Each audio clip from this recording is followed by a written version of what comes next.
Hi, everybody. Today is Wednesday, November 26, 2025, and our dear friend or brother, Laith Marouf, is here with us. Welcome back, Laith. Great to be with you, Nima. Please subscribe and hit like button, and you can follow Laith and support his work, going to the freepalestine.video. Laith, let's start with what has happened in Lebanon with the case of, the assassination, the martyrdom of Commander Haitham al Haitham Ali al Tabatabai. And we've learned the that Sheikh Naim Qasim, he's going to talk about it on Friday. What is the repercussions? What is the outcome of what has happened in Lebanon in terms of the position of Hezbollah and the position of the government in Lebanon?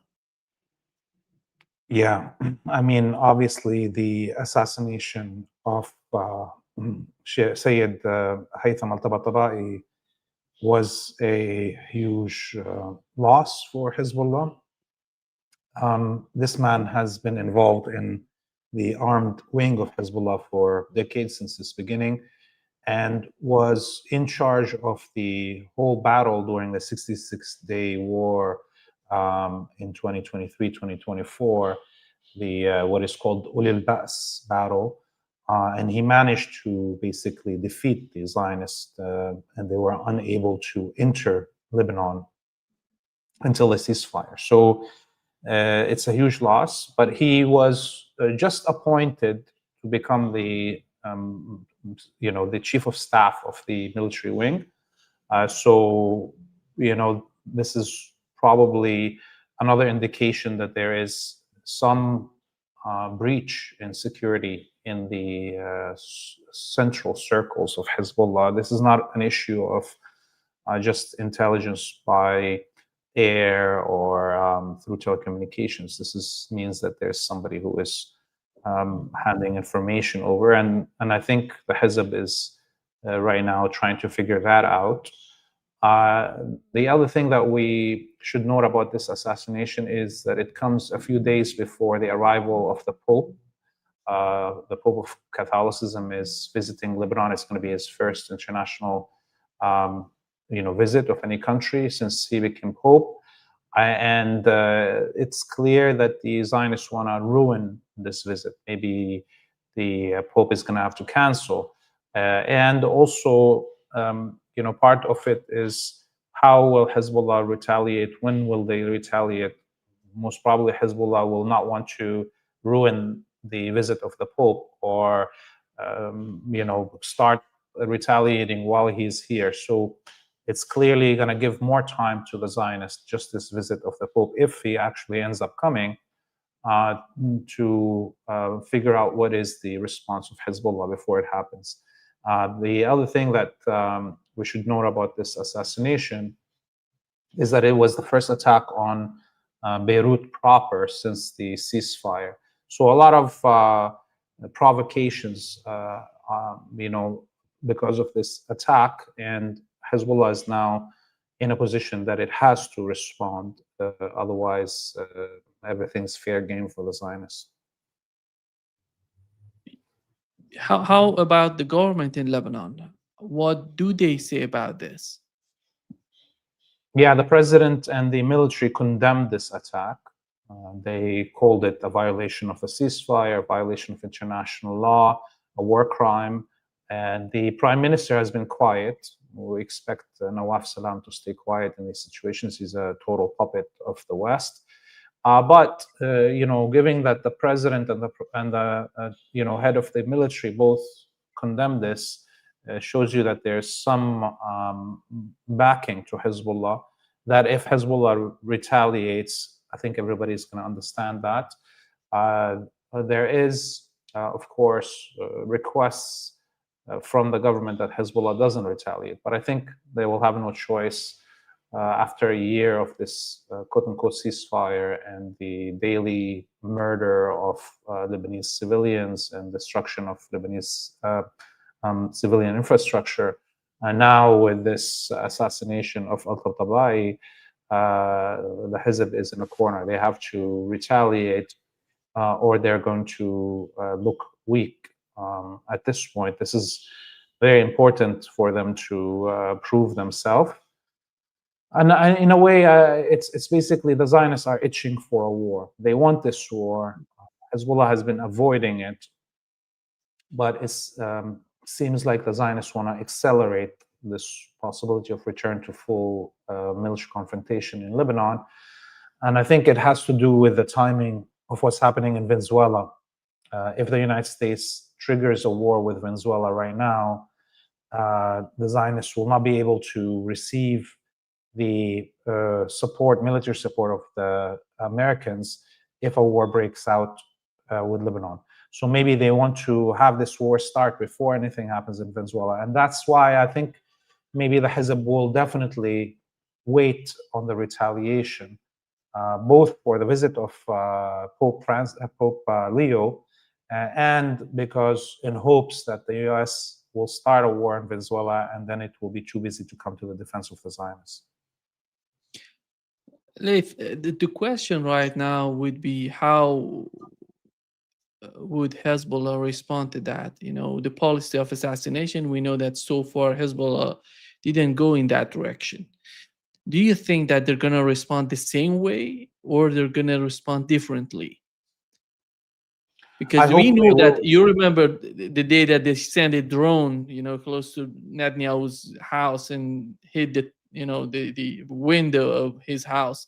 They know where these people live. And how do you see the response? Yeah, I mean, I hope that they respond in kind. There's a lot of Zionist generals that are easy to locate them and their families. But we have to think about, once Hezbollah starts the retaliation, it's clear that this is not going to stop at a tit for tat, that the Israelis will initiate a full-scale war. Since the assassination, all of the air defenses in the north of occupied Palestine are on the highest alert. The Israeli army has moved a lot of armored vehicles and tanks to the north border. So Hezbollah has to calculate, number one, that the retaliation hits its target and scores a goal, but also to be prepared for what's going to come after.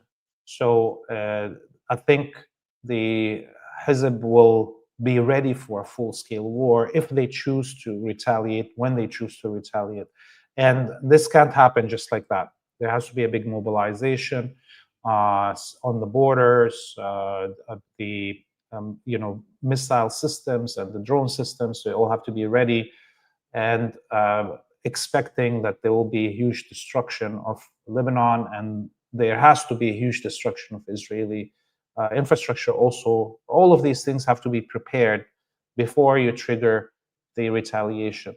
And therefore, in my mind, there will be no retaliation by Hezbollah before the next 2 weeks, at least until Pope Leo leaves Lebanon, if he even comes after these threats are up in the air.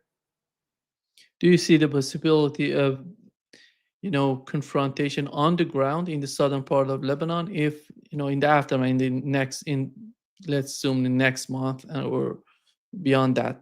Is that possible, or the policy of Hezbollah still is somehow responding to what Israel is doing in terms of the assassination of its commanders and not going beyond that? I think the Zionists look, if Hezbollah they want to escalate. This is the problem, in my opinion. Exactly. The Zionists want the escalation. Even if Hezbollah doesn't retaliate, by the way, in the next few weeks, the Zionists can claim that, we had information that the retaliation is coming, and we did a preemptive, and now we're invading. Okay, so no matter what Hezb does, the Zionists will find an excuse to trigger a larger war. Therefore, clearly Hezbollah has to be ready even before they prepare their retaliation, to be ready for full escalation and a possibility of invasion. The Zionists have a few things that I think will work against them in the attempt to invade, let's say, Lebanon from the south. Number one, they don't know really what Hezbollah has as infrastructure in the south. They know that, let's say, they destroyed some of the weaponries that's there, but they clearly haven't discovered the tunnels and so forth. The other thing is that if they invade the south, those villages are empty in the south. They're destroyed. So all Hezbollah has to do is carpet bomb the invading forces. It doesn't have to even think about targeting specific locations, so it doesn't hurt any civilians or anything like that. So it's it's like the invading forces will be moving in an open field with no trees, no nothing, no buildings to hide behind, nothing. So it's a very dangerous plan to try to invade South Lebanon, even if Hezbollah is not on the ground there. Okay. The other thing is that the Lebanese military has moved a lot of its forces to the south of Lebanon since the ceasefire came into effect. And yes, the Lebanese military didn't do nothing to defend Lebanon since then. But if the Lebanese soldiers find themselves under fire and or being surrounded, they're going to react. So there is, if the Zionists do invade, it's going to bring the Lebanese military into the fight, whether they want it or not themselves as the Lebanese military. So I think the logical thing that will happen is that the Zionists will not dare invade from the south. They may invade from the center of the eastern borders with Syria, north of the Mount Hermon, where they are occupying those parts of Syria, and try to attempt to go directly into the Beqa' Valley. And again, this is a dangerous proposition or plan, but it has a higher possibility of less casualties for the Israelis if they do this. And finally, we look at the HTS government in Syria. They are, for the last week, have been dealing with demonstrations daily across all the coasts in Homs and Hama. There is, huge parts of the country out of their control. There was a huge explosion today in Idlib, in one of the munition depots of HTS.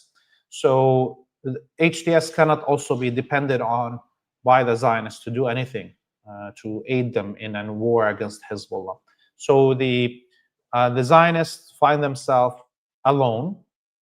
On the one hand, the U.S. is busy in Venezuela. On the other, all their local vassals are not strong enough to do anything to aid them.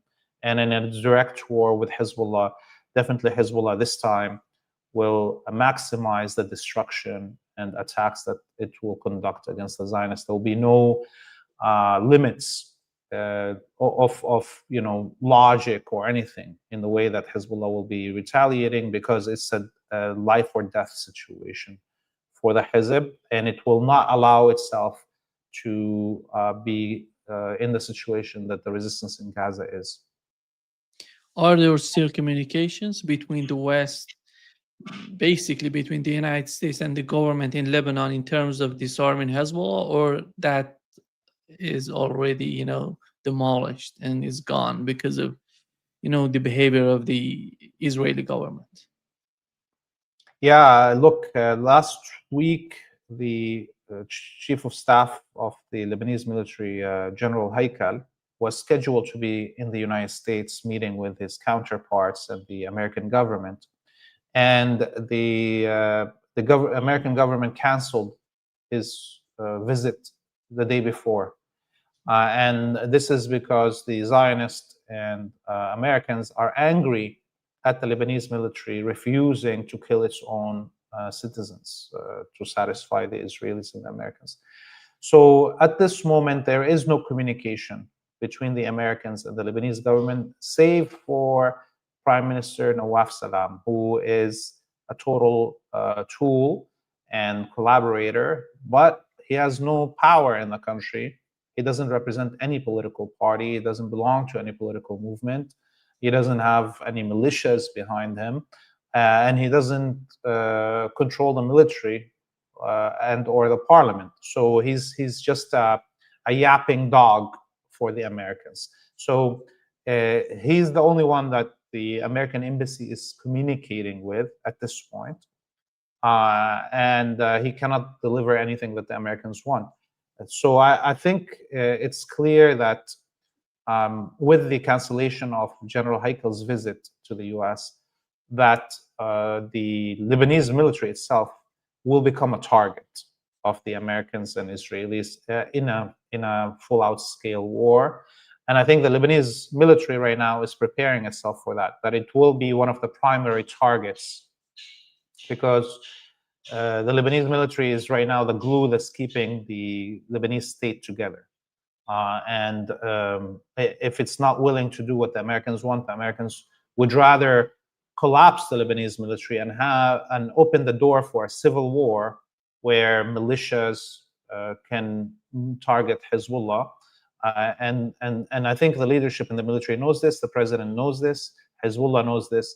And this is why I think Hezbollah will be also coordinating with the military any retaliation that it starts.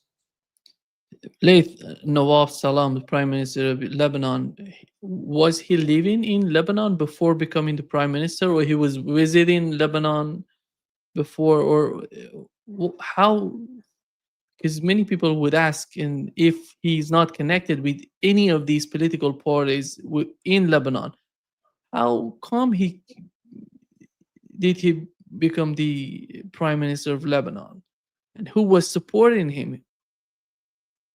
Yeah, he was living in France for more than 2 decades. He may have been visiting Lebanon on vacations or something like this, but as far as I know, he's been in France and in The Hague, in the Netherlands for more than 2 decades, having been sitting as a judge at the International Court of Justice, and then eventually as the chief, judge in the ICJ. He came in on the tails of the American and Saudi embassy, who demanded that he's appointed as the Sunni prime minister. And because the Saudis have, cut all the funding to the future party, that's the Hariri family controlled party that is the biggest Sunni party in Lebanon, because they cut their funding to it and have been not allowing any of the Hariri dynasty to reappear on the political scene. There's really no leadership to the Sunnis in Lebanon. And that's why the Saudis can claim that they will choose the Sunni representative. And that's what they did. They pushed, Nawaf Salam on the, parliament to vote for as the only option to represent the Sunnis. And this is why he's there. He's basically the Saudi and American embassy, puppet. Yeah. You've mentioned the situation in Syria. We know that the government is attacking the protests against. They're talking about these people are connected with the Assad government. That's why they're coming out. They wanted to destabilize. They want to destabilize the situation in Syria. What is, if we go beyond that of what's going on really on the ground in Syria, what is the main objection? What is the main problem in Syria? Yeah, like before these demonstrations started in the coast, for weeks now, there's been attacks on the Alawi and Shia neighborhoods in Homs, Hama, in Damascus. We watched videos of HTS militias going into these neighborhoods and just killing random people and pulling out women and abducting them. The Alawi neighborhood in Damascus, they're building an apartheid wall around it. So it's going to be a ghetto. There's been nonstop killing. Every day, there's Alawi, Shia, Christian, Druze, boys and men being killed in the streets of Syria randomly, as it looks like it's random. But when you look at it from a further look, you see this is a systemic situation. The same thing about kidnapping of young girls and women daily happening. Most families are scared to send now their daughters to school, to university, because they don't know if they're going to get kidnapped while they're there or what have you. And the whole world doesn't care about it. Nobody's coming to the defense and aid of these Syrians. And because we've been told democracy, and this is why Assad has to go, and people demonstrated supposedly non-violently, and Assad killed them. Therefore, the U.S. can bombard the hell out of the country. Well, now we have the same thing: non-violent demonstrations getting fired at, live munition being killed in the tens over the last 2 days in these demonstrations in the coast. These HTS, security forces coming in and just randomly killing people with machine guns. So, everything that we supposedly was wrong about Assad, HTS is doing, and nobody cares. So the demand from the people in the coast is to stop the genocide. They're not even asking for a democratic representation. They know that it's impossible to have democratic representation under Wahhabi death squad control. But at least they want the killing to stop, and the looting of lands and resources to stop. There's whole villages that are being ethnically cleansed, whole countryside of farmlands that are being confiscated and given to Turkmen and Chechen and Uyghur fighters that are somehow being given Syrian citizenship. So there's a need for these people, for the killing of their families to stop, and it doesn't seem like it's going to stop. Laith, the other point is the influence of the government in Turkey. Do you think that they're somehow trying to manage the situation, helping HTS, these people in power, or they're trying to find some sort of balance within this, between the society and the government, these people who are running Syria right now? Yeah, no, Turkey is giving a free rein to Al Jolani and HTS to do whatever they want to. It's like, the Turkish state is, conducting revenge against the Syrian people for, number one, daring to oppose Turkey's plans in the country, but all the way back to opposing the Ottoman siege of the coast of Syria and the starvation of the people in the late 1800s, or leading the Arab revolt and what have you. So it's like really revenge, and they're trying to conduct a population transfer situation. Like, the vote at the Security Council around Gaza proved to us right now that we are back to the age before even World War I. So not even, talking about World War II. We're talking about pre-World War I, when mass genocide, mass ethnic cleansing, mass population transfers were the norm. And so Turkey is trying to change the demographic makeup of Syria and the regions of Syria in a way that will forever last. So, whether it's the transfer and ethnic cleansing of Kurdish peoples from different regions, and or the Alawis and the Shia and the Christians that are in the mountain and the coast of Syria that have been trouble for Turkey for so long. These are all populations that Turkey wants to remove from its borders and remove from their historical lands to make Syria easier to govern and mold in the way that Turkey wants, and the United States and Israel. And up until now, the Alawi and Shia population in the coast are refusing to leave. Many of the Alawi and Shia villages that are away from the coast ran away to the coast or to Lebanon. But the ones that are in the coast are refusing to leave. In a way, they have nowhere to go, but they don't want to go because they know if they leave, they're not going to be able to come back, and it's going to be a huge change to Syria's composition. And that's what the Israelis, the Americans, and the Turks want. Looking at the visit of the Crown Prince of Saudi Arabia to the United States, it seems that right now, from the news that we are receiving, that Donald Trump tried, to put a lot of pressure on him to normalize the relationship between Saudi Arabia and Israel. But it seems, after all, MBS said that the people in Saudi Arabia are totally against, Israel, because of what has happened in Palestine. And without considering a Palestinian state, he's not going to be able to normalize the relationship.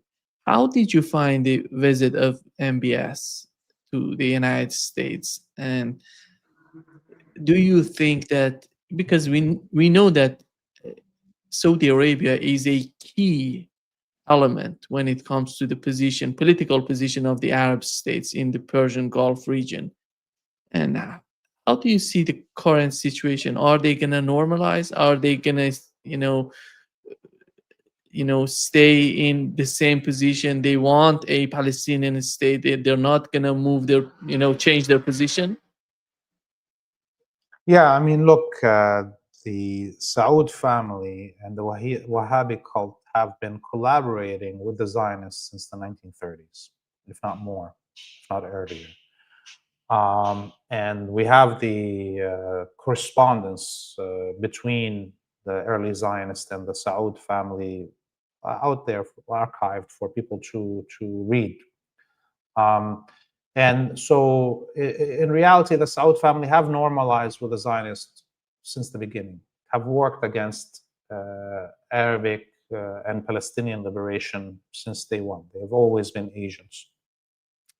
And there's trade, there's surveillance technologies, there's all of those things. So, any normalization between the Saudis and the Zionists would be just symbolic, because it's already happening. It's about what are they doing outright in the open 100%.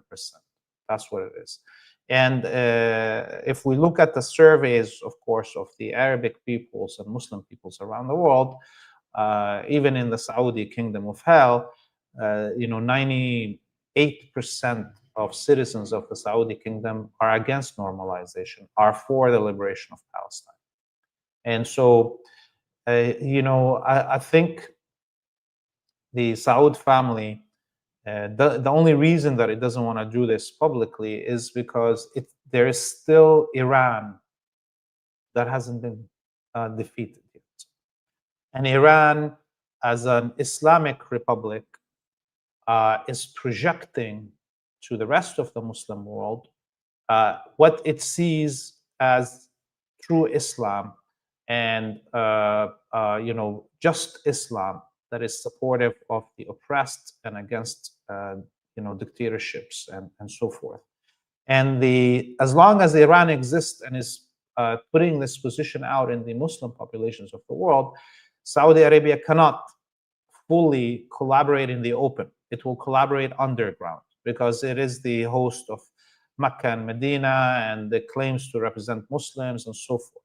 So I think the limit of how open the Saud dictatorship will be with their collaboration with the Zionists is dependent on how resisting Iran is of this collaboration.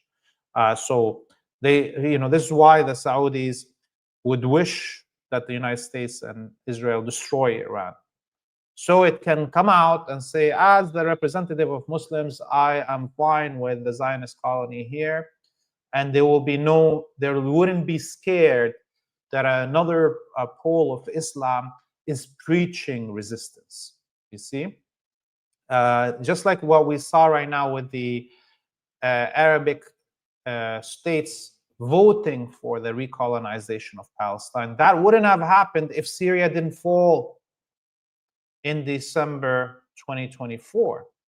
They waited. They wanted to do this from day one, but they couldn't. As long as Syria is there to stand at the Security Council and say no, and project an Arabic liberationist thought and self-respect, the rest of the Arabic states wouldn't have been able to do what they do. So this is the only reason that the Saudis currently are not doing this publicly, is because of the existence of Iran.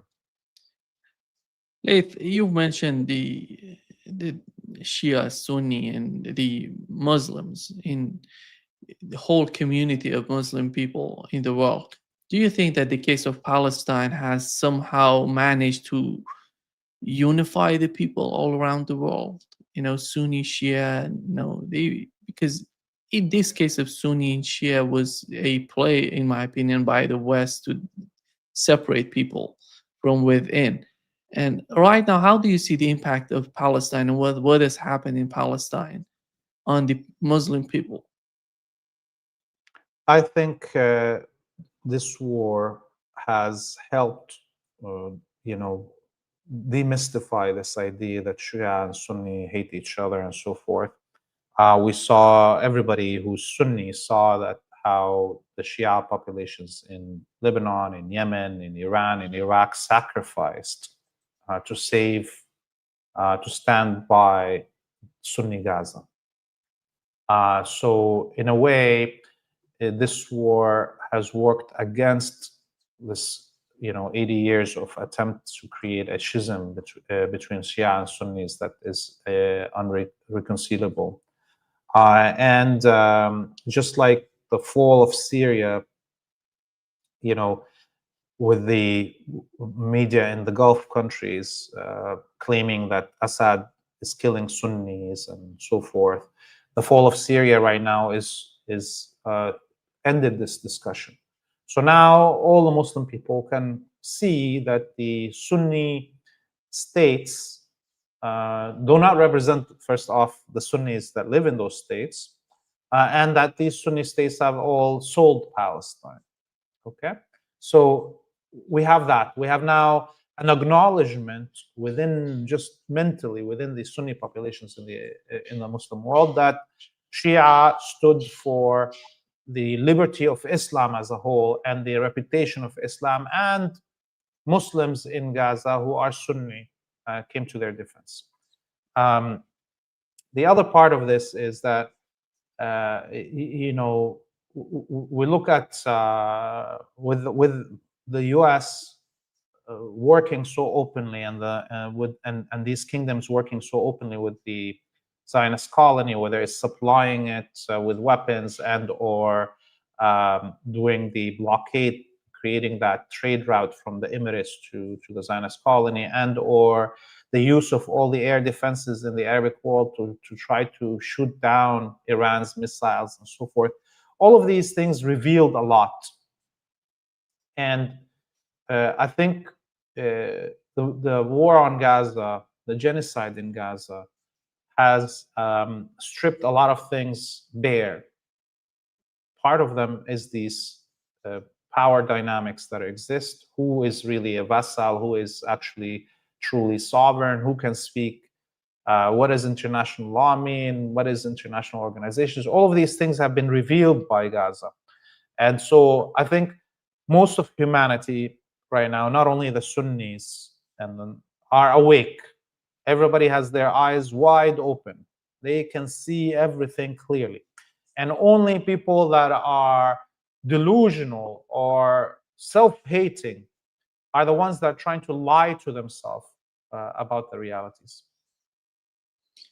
Actually, one of the points that you mentioned, Laith, in terms of the case of Venezuela, I think it's totally connected with the behavior of the Zionists in the Middle East, with the behavior of the Netanyahu's Netanyahu's government and his administration, because we've learned just yesterday that one of the Israeli fighter jets was using the Iraqi airspace to get closer to the Iranian border, refueled by American refueling planes. It seems that I don't know what as the case of Venezuela is not going to be a war. It's something that would bring some sort of chaos. As once they get that point, the Israeli, I'm talking about Netanyahu and his administration, they're going to start, attacking maybe Iran and Hezbollah at the same time. How do you feel that? And do you think that would help them, or they're preparing that they somehow they feel that if they go in that direction, the United States would come in, the British government, Germany, France, you know, the case of Ukraine, it seems that it's in final stages. It seems that Europe can do nothing about, the continuation of the conflict. How do you see these two conflicts impacting what's going on in the Middle East? Yeah, look, an attack on Venezuela will be tragic, obviously, for people in Venezuela. But it will be really the first major war that the West fights outside the Arabic world Mm. since the collapse of the Soviet Union. So, in a way, some of the brunt of the imperialist machine will be lifted off us. And if the US actually enters a war in Venezuela, I hope that Iran has transferred much of the technologies and weapons that it gave to Yemen, for instance, to Venezuela. And I think they did.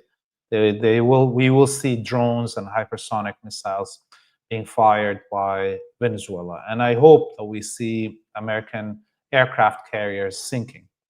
And obviously, there will be death, and we don't wish it on the people of Venezuela. But if this happens, this will be the ideal time for Iran to re-trigger a war with the Zionists. The U.S. doesn't have the ability to fight multiple wars, and I mean full-scale wars, not just bombardment here and there. And the aircraft carriers are busy in the Caribbean. They're not going to come to defend the Zionists here. What we saw yesterday with this simulated attack run that the Zionists did shows you also how Iraq is not sovereign. Right? Iraq doesn't have control of its airspace. It has all these air defenses that supposedly the Americans gave them, but it can't even shoot the Zionist planes flying over Iraq. That's something for the Iraqi people and the Iraqi government to think about. There's an election happening right now in Iraq. It's like not immediately, but the parliamentary part is unrolling right now, and there will be a election of the president and prime minister also coming up. And Nouri al-Maliki, which was the prime minister of Iraq, that is the most pro-resistance, is trying to come back into position. So maybe he will win. There's a big possibility he will win because of how people are frustrated about these daily violations of Iraqi sovereignty. Those refueling jets flying out of Qatar openly like that, and then violating Iraqi airspace to fill gas on these Israeli airplanes, all indicate also that if there is a full-scale war with Iran again, that Iran will have to target American bases, unlike last time, where it tried not to target American bases, even though everybody knew that the Israeli planes couldn't be conducting raids against Iran without the direct support of logistically of AWACS coming out from Turkey and the Gulf and or these refueling jets. But it avoided it till the last minute, as we saw, until the US directly and openly participated in the attack on Iran with the last few days there with the B-1 bombers and so forth. And that's when Iran retaliated. In the next stage of this war, when and where it breaks out as a full-scale war with Iran, Iran will be targeting American bases. And this is, I think, why the Zionists are so scared. Although they want the war on Venezuela, they're still scared that is happening right now. They want to trigger wars in the region here in West Asia before the war in Venezuela. Otherwise, they may find themselves at their weakest point of even supplies and so forth. And let's remember that the Israeli government wants the war with Venezuela. They want, because they see the Venezuelan government as one of the obstacles here in Latin America, because they're totally against what Israel is doing in the Middle East against Palestinians and Hezbollah in Lebanon, Hezbollah, and Syria. And I don't know if that would help them, Laith. It doesn't change anything here in Latin America, even if they manage, to topple the government in Venezuela, because the tone has changed totally here in Latin America. It's not just about Venezuela. You see Colombia, Brazil, all these countries, except, Argentina. All the governments here in Latin America are supporting the Palestinian state, the Palestinian right.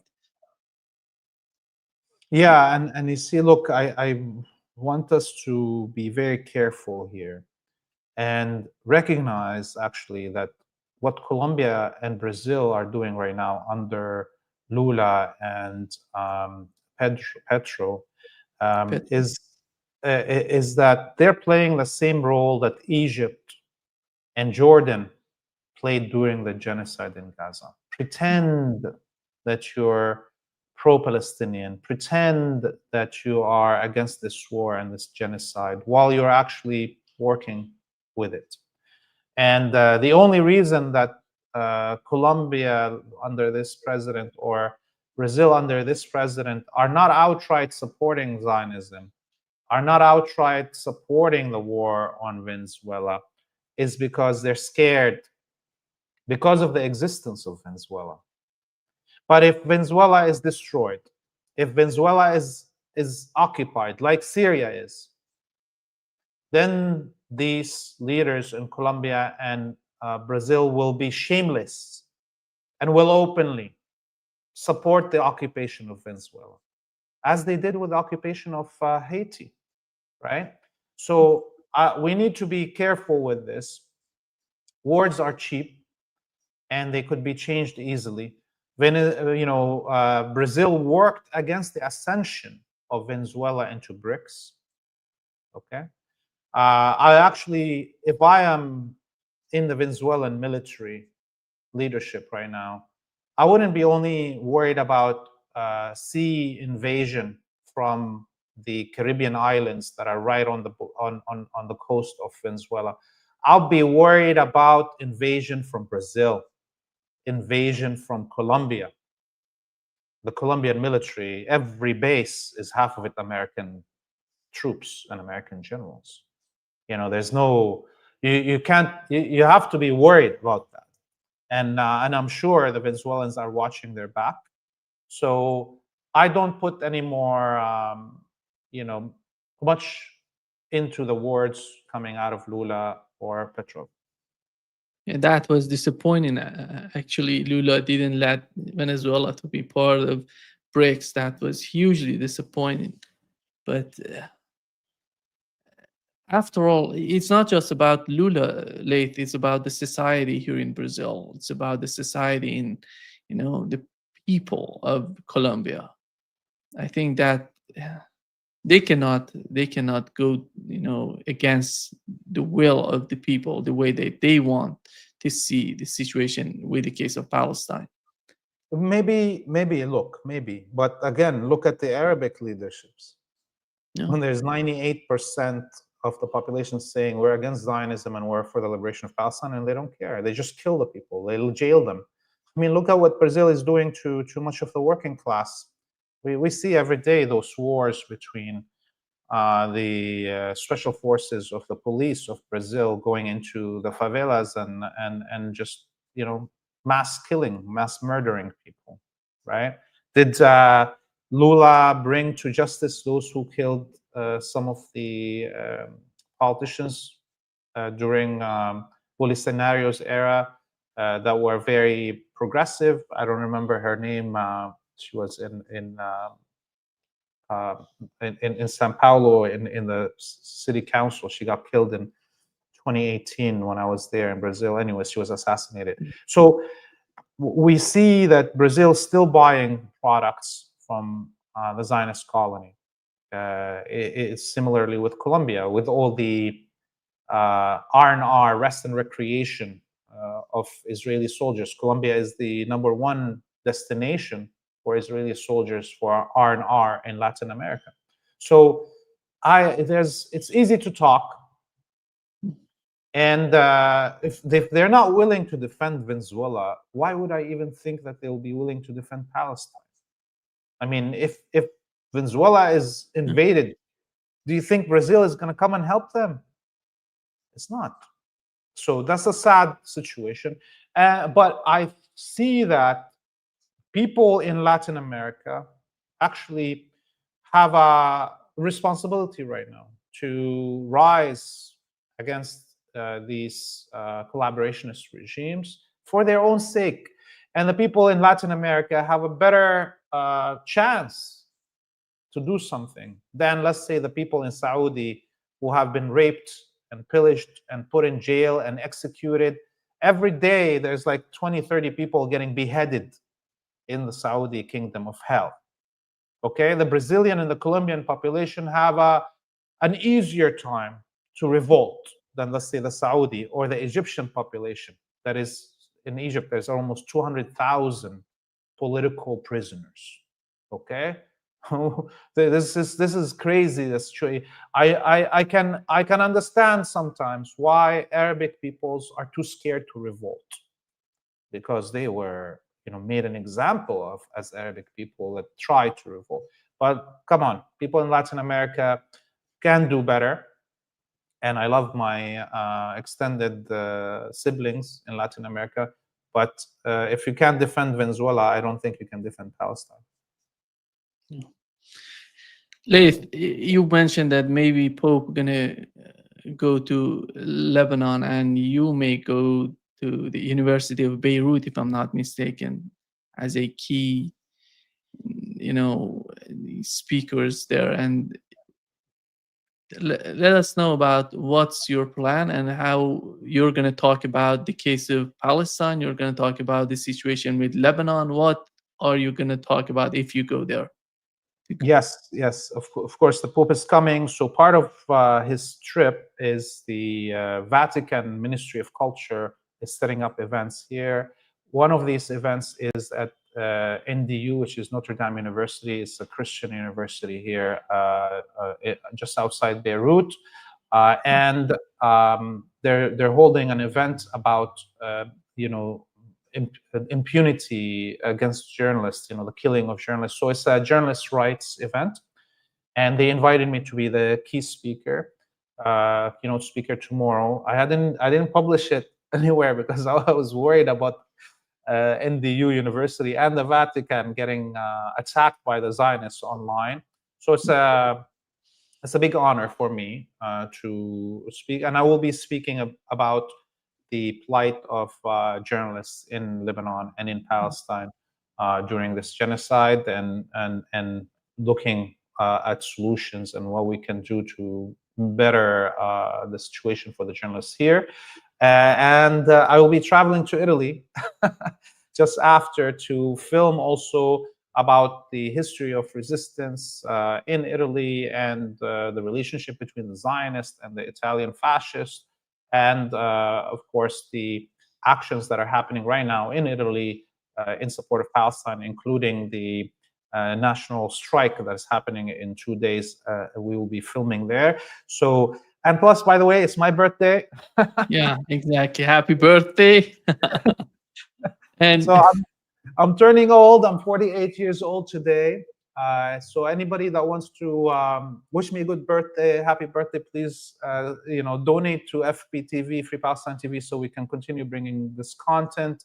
And I hope that the educational content that we're doing from all around Europe will invigorate people, will bring knowledge of things that people have forgotten, and entice people to take action, to liberate themselves and help Palestine in its path for liberation. happy birthday again, Laith. All the best for you, and hope you grow your your movement, your channel, your journalistic you know mission, and we can do nothing but hoping the best for you and supporting you. All of our audience would support you. Free Palestine, that video, go in there and supporting what you're doing. Thank you so much, Laith, for being with us today. Great Thank pleasure you as very always. much, Nima. See you next week, inshallah. See you next week. Bye bye.